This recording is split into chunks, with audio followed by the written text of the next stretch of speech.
Sebelum saya jawab tipsnya, saya perlu meluruskan dulu ya, atau menyamakan persepsi dulu terkait dengan ekstrovert introvert. Jadi orang ekstrovert itu nggak harus orang yang cerewet, nggak harus orang yang supel, nggak harus orang yang terlihat ramah. Bisa jadi orang introvert itu adalah orang yang cerewet, terlihat ramah, supel, tapi dia introvert. Nah, introvert ekstrovert itu adalah perkara bagaimana seseorang tersebut itu mendapatkan energi untuk nge-charge dirinya. Ya, ada orang yang dia butuh di-charge energinya itu dengan ketemu orang lain. Kalau ketemu orang lain tuh ya seneng aja gitu. Ada orang yang dia ngecas energinya tuh butuh sendirian. Jadi sekali lagi, ini saya untuk menyamakan persepsi aja ya, biar nanti nggak ada kekeliruan. Ya, introvert itu bukan berarti orang yang nggak bisa bersosialisasi, bukan berarti orang yang diam gitu. Saya orang yang cerewet, saya orang yang terlihat ramah, terlihat supel, tapi saya orang introvert. Saya orang yang super duper introvert. Seperti itu. Nah, itu dulu ya yang perlu saya sampaikan. Lalu yang selanjutnya, bagaimana ya cara menyampaikan suami? Suami itu diem. Memang kebanyakan suami itu memang diam ya. Kebanyakan suami itu memang diam. Kenapa?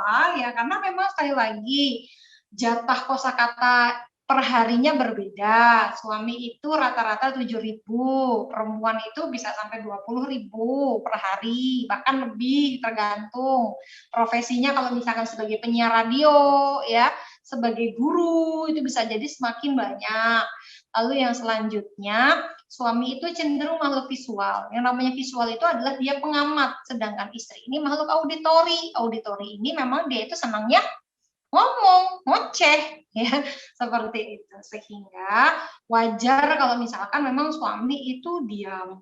Lalu yang selanjutnya, kalau misalkan dirasa diamnya ini enggak wajar, ya, kok diamnya gini banget, ya, bisa jadi karena apa? Bisa jadi memang ada ketidaknyamanan, ada luka batin mungkin, atau apapun dan lain sebagainya. Tugas kita sebagai seorang istri yang pengen menjadikan rumah tangga yang harapannya lebih harmonis, lebih terbuka, lebih nyaman, ya, apalagi juga kita berikhtiar dengan cara belajar seperti ini, maka yang bisa kita lakukan adalah bagaimana kita mengupayakan.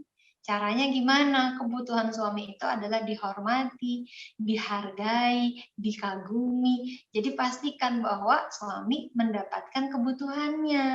Ya, sekedar contoh nih, contoh aja ya. Saya berusaha karena saya psikolog ya, kurang lebih kan diamanahkan ilmunya sama Allah. Saya nggak pengen cuman ilmu tersebut cuman jadi wawasan aja, saya pengen ilmu tersebut dipakai. Nah, maka saya berusaha untuk mengimplementasikannya. Saya juga punya suami yang diem, apalagi kalau lagi banyak kerjaan, banyak amanah gitu ya, pasti diem, bisa seharian tuh diem. Nah, tetapi gimana caranya? Kita jangan menuntut, kita harus tahu ketika diem ini sedang ngapain sih. Kita harus paham dulu. Karena kita kalau misalkan kita pakai kacamata kita dalam melihat pasangan kita pasti banyak kecewanya, banyak keselnya. Nah, lalu selanjutnya penuhi kebutuhannya.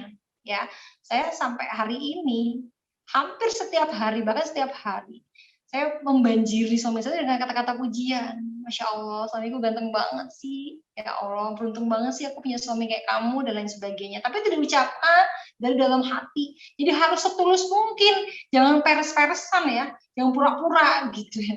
Karena hati itu hanya bisa dibeli dengan hati. Nah, akhirnya karena kita tuh mengagumi, ya, membanggakan, menghormati suami dan sebagainya, akhirnya suami juga membalas. Bahkan balasannya tuh lebih daripada yang kita harapkan. Gitu. Ya, jadi kalau saya sih istilahnya udah deh, mana aja dulu yang pengen mendapatkan kebaikan, yuk kita mulai dulu yuk dari yang mau, nggak usah suami, saya kan suami kan harus suami dong inisiatif gini gini gini gini gini gitu ya. Biasanya memang suami itu inisiatif, tapi biasanya di awal pernikahan ya.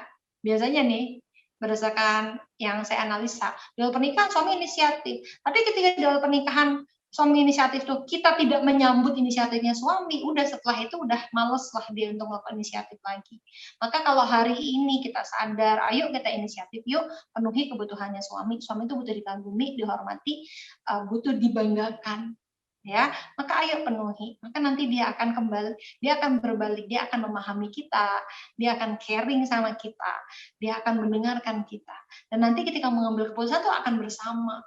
Ya, tapi memang perjalanannya sekali lagi ya nggak semudah membalik telapak tangan ya, butuh perjuangan yang bisa jadi cepat, bisa jadi lama gitu ya, tergantung chemistry di antara keduanya. Tapi kalau udah ngeklik banget ya, itu nggak usah ngomongnya udah paham. Ya, ini suami pengennya apa, suami kan juga udah paham, istri itu pengennya apa, udah paham gitu ya, seperti itu.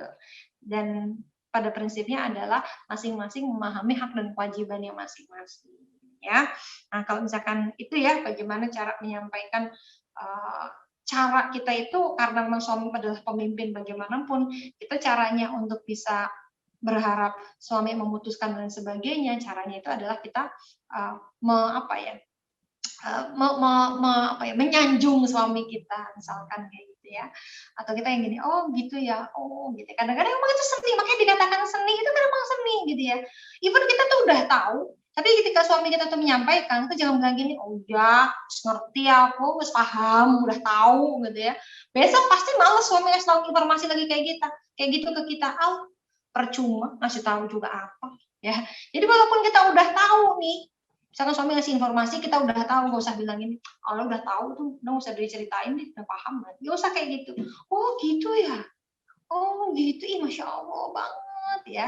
Suami ngasih tahu kita, makasih ya kamu udah ngasih tahu aku. Nah, bisa jadi suami diem dan males ngomong sama kita tuh gara-gara setiap kali suami ngomong apa tuh nggak didengar. Akhirnya udahlah males deh.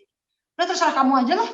Mau aku ngomong juga nggak didengar sama kamu, percuma aku capek-capek ngomong. Nah, bisa jadi mungkin pernah kayak gitu. Maka ayo minta maaf yuk, ayo kita penuhi kebutuhannya yuk. Dan ketika suami kita melakukan apapun, yuk kita berusaha, namanya seni itu kita berusaha dulu ini.